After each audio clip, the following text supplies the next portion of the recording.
à tous, Percy Kounsa, double champion du monde de Jiu-Jitsu. Je ne suis pas sur le plateau de SFR Sport 5 aujourd'hui, mais au MMA Factory, à la rencontre d'Olivier Michalesco, entraîneur de la MK Team Paris.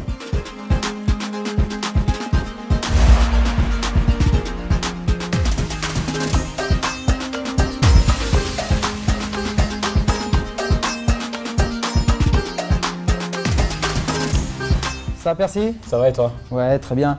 Merci de m'inviter sur ton tuto. Merci à toi d'avoir répondu présent. J'ai hâte de découvrir ce que tu vas me montrer aujourd'hui. J'ai fait venir un partenaire. On va travailler aujourd'hui sur le pan de kimono qu'on appelle, nous, dans le jiu-jitsu brésilien, le travail du lapel. Allez, bah c'est parti. Donc voilà, Percy, je suis avec mon ami Florian et on va te faire voir là, donc, la technique du lapel en jiu-jitsu brésilien. Donc c'est le travail sur le pan de kimono. Je vais te faire voir ce travail sur une défense sur single leg.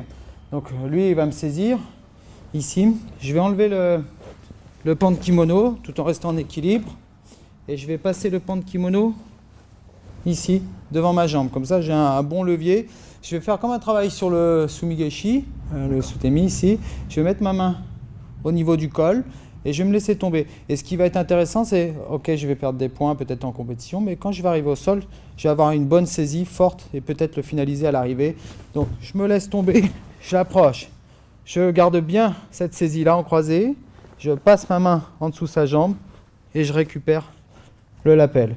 Ici, il est bloqué, il va avoir des difficultés à bien bouger. L'intérêt de ce lapel, je vais pouvoir me décaler rapidement, passer ma jambe en dessous, contrôler avec ma hanche et partir sur une clé de cheville en classique sur le côté. Et lui, il ne peut pas se dégager.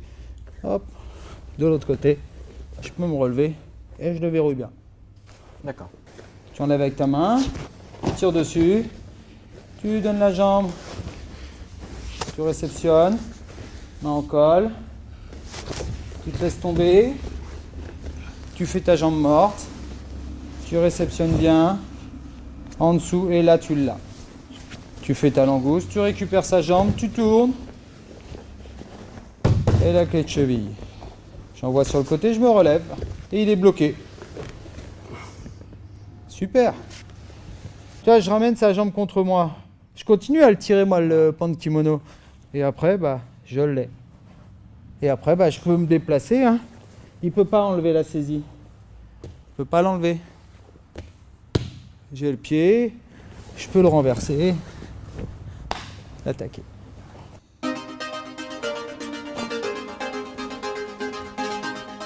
Donc voilà, tu as pas mal de toiles dans la main, c'est bien. Mon col, jambe morte. Celle-ci, tu la laisses déjà sortie. Celle-ci, tu passes au-dessus et celle-ci à l'intérieur et tu réceptionnes. Là, très bien. Tu fais ta langouste, tu passes en dessous, tu le renverses et maintenant tu as tout le loisir de lui faire la clé de cheville. Tu te relèves, tu passes sur le côté, tu le bloques. Et voilà, il est coincé. Bravo, Percy. Merci Olivier pour cette technique. C'est une technique qui demande beaucoup de concentration parce qu'il y a beaucoup de détails au niveau des mains, au niveau du placement des hanches et surtout sur la clé de cheville.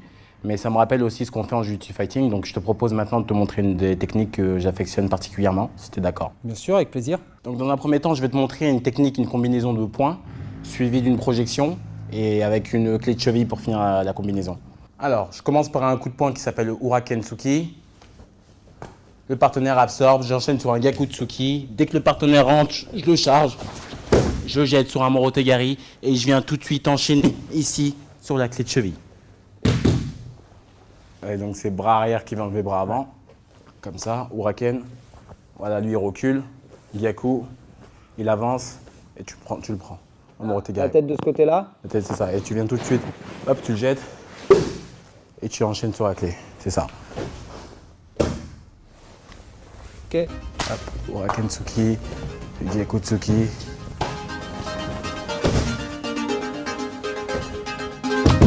Sur le Morotegari, si tu peux venir bien coller ici ton épaule sur son nœud de ceinture.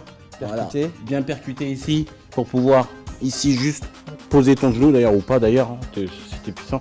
Et voilà, et venir le charger ici sur ton épaule. Bien percuter avec ton épaule et avancer, comme si tu allais faire un plaquage de rugby.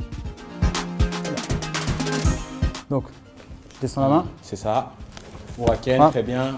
Gyakutsuki. Hop, on vient percuter. Hop, c'est ça. Et ensuite, on le charge, on le jette. On récupère la jambe tout de suite pour partir sur la clé de cheville. Très bien. Merci Percy pour cette petite leçon, c'était vraiment très sympa. Et j'imagine qu'à vitesse réelle, ça doit être très impressionnant et très efficace surtout. Oui, c'est une technique qui marche très bien en compétition. Je t'invite à l'essayer si un jour tu fais un peu de jiu-jitsu combat. C'est quelque chose qui marche très bien. J'ai pu voir déjà les similitudes entre nos deux disciplines. Tu as directement remis en action la clé de cheville. Donc je pense que je viendrai peut-être faire un petit tour vers le jiu-jitsu puisque ça y ressemble en tous les cas. C'est ça, une clé de cheville que j'ai appris avec toi, que j'ai essayé de mettre en action dans ma combinaison. Et donc pareil pour moi, j'essaierai de venir un peu travailler mon sol à la MK Team. Génial, merci beaucoup Percy, sympa. Merci à toi.